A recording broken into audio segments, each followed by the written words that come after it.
Hi guys, and welcome to my channel. It's been a long while. I had 2 weeks off and I'm about to go on 2 more weeks of holidays. However, in the meantime, I have finally finished book 4 of the Alexandria Quartet by Lawrence Darrell, and I really procrastinated to actually reading the final bit, simply because I absolutely adored the previous 3 and I did not want to say goodbye to this book. So in this video I'd like to talk a little bit about the volume 4 and then sort of wrap up my overall feelings about the book. Because so far, and this is middle of August 2017, this is by far the best book I have read this year. So yeah, without further ado, book 4 is called Clea, and Clea was the woman you meet back in the first volume called Justine. And she kind of threads through all of the 3 previous books without having a major role. So when I picked up the last volume, I kind of expected to see the story written from her perspective, because that's what the first previous volumes used to be like. The volume has changed because the voice has changed. And the voice changed to show us the same events but from a different perspective. This is not the case though. Instead, you have Darley, the main narrator of Justine, taking the central stage again. Clea pops in and out of the book. She is his main love interest, but it's his voice, you see, his grown-up voice, because you finally get to see the future.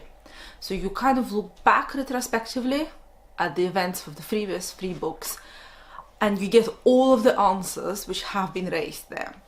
I absolutely loved it. As far as the character development goes, there was plenty of character development in Clea. You had all of those knots and tied ends from the questions sometimes you haven't even realized you had, and it made me go and reread Justine, and it made me go and reread a little bit of the Balthazar. So if you had your favorite characters in the first book, you get to see all of them again, but older. You kind of get a final resolution. You get to see ultimately what happens to those characters you loved. And the other character which came so strongly in Clea, and I loved the book for that, was Alexandria. You get to see the city during World War II and straight after World War II, because as you probably know, Alexandria now is clearly not the same as it used to be 70 years ago.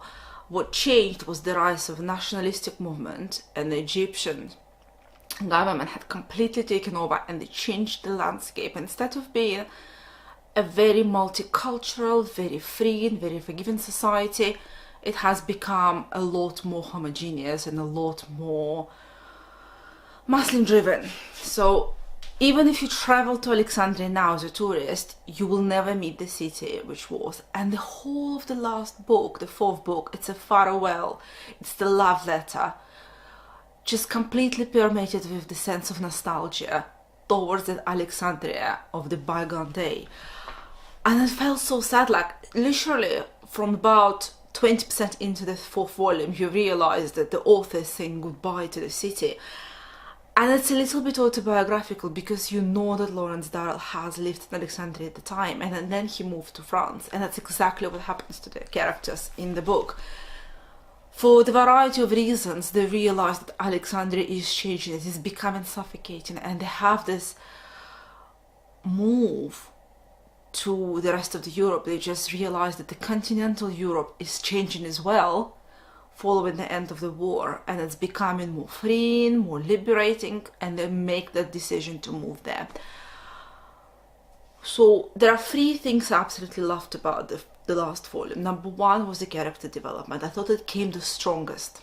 Number 2 was the language used, because I loved the language in Justine and I missed it in Balthazar and Mount Olive. And in this book, you get glimpses of Justine. So as far as all 4 books go, this, Clea and Justine, are my favorite 2 parts of the quartet. And then the 3rd reason I really love the book is that it was really, really atmospheric. And atmospheric not just because the author wants to be atmospheric, but because the author has been authentic to the period and time, to the historical background of Alexandria, and I love it. I love the research. Obviously he didn't have to do so much research because he lived there, but how many of us live in a place and actually become one with it? So many of us just, we live, say, in London, or you live in Cambridge, but you don't actually interact with people who make the city.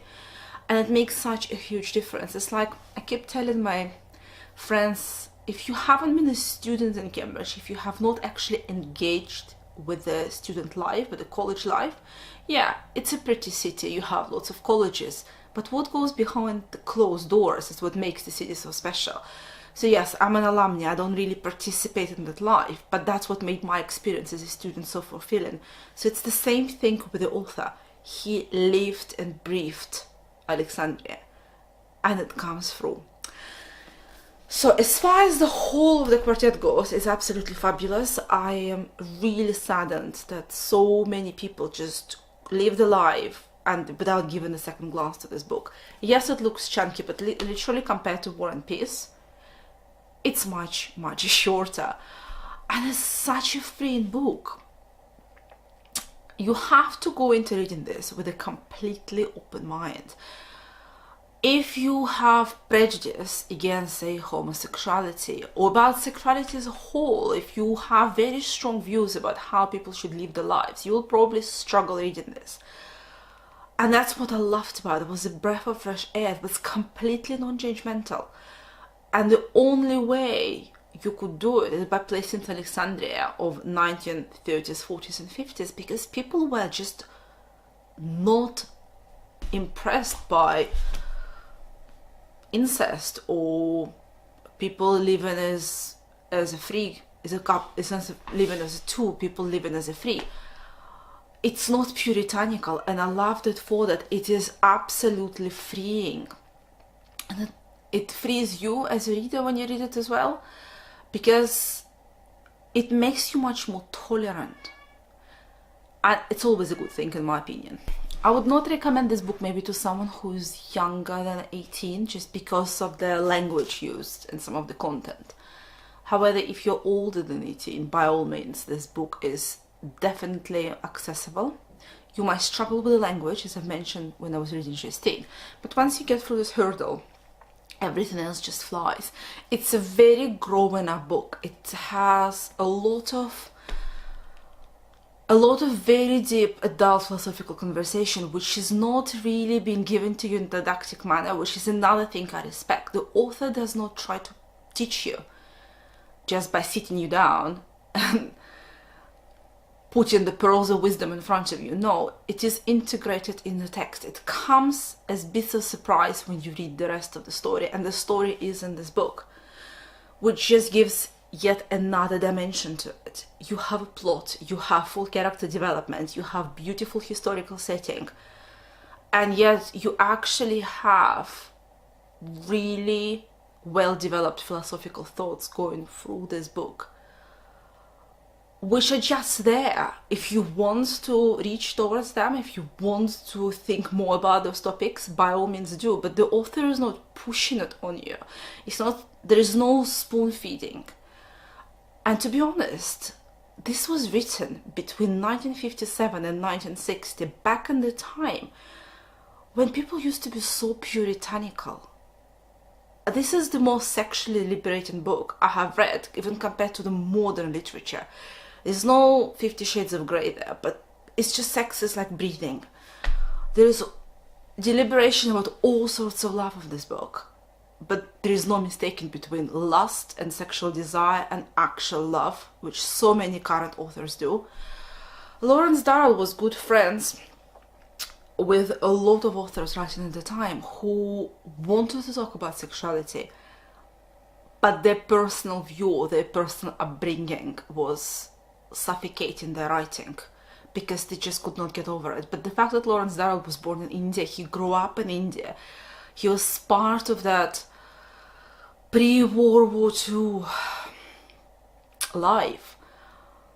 He didn't have those inhibitions, and that shows in the book.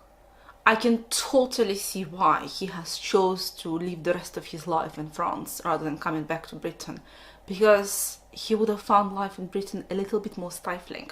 He was ahead of his time and ahead of a lot of people nowadays, because I think we have a little bit of a retrograde step. A lot of people are going back and becoming much more judgmental, a lot more puritanical, and I don't like it. So yes, I highly recommend this book. It's absolutely 5 out of 5 stars, and I will encourage every single one of you to go and read it, because you will absolutely love it. Thank you guys, and happy reading. Bye.